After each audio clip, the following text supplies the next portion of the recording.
Рахмат. Урматтуу Мухаммадкан Дүйшекеевич.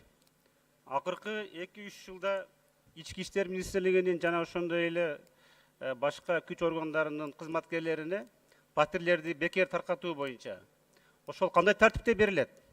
Батирлер. Алардын баягы кызматтык эмесине карайбы, же жашына карайбы, же үй бүлөсүнө карайбы?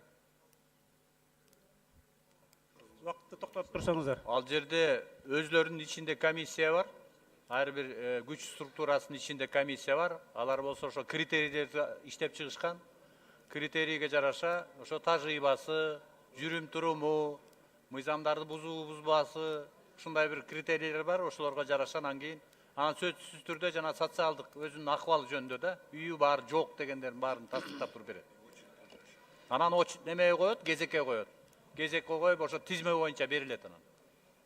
Бирок ушул тууралуу мага келген каттар боюнча жана маалыматтар боюнча жанагы кызматкерлердин 25 жыл, 30 жыл, же болбосо 3-төн 5тен баласы бар үйү жокторго карабастан эле кандайдыр бир коррупцион элементтери бар экен да бул жерде. Даже ачык айтылып атат, канчадан акча алып туруп, тажрыйбасы аз эле кызматкерлердин батир алгандарын. Мына жакында эле президентибиз ачкычтарды тапшырды. Буюрса жакында дагы тапшырат деп үмүттө турушат.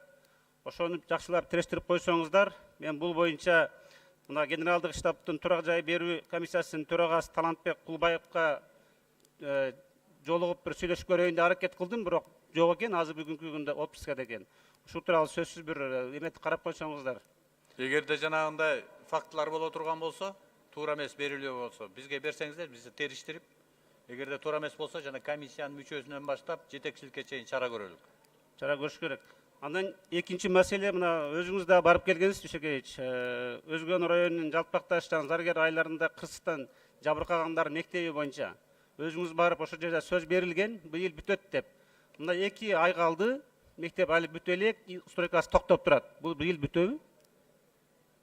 Бүтөт быйыл. Мен барып 2 ай убакыт калды да. бүтүрөбүз. Бүгүнкү күн акча бөлүнгөндө дагы бүтөбү деген маселе. Жок, 1-сентябрга эмес, кээ бир мектептерде айтканбыз, баягы эмесине көлөмүнө жараша.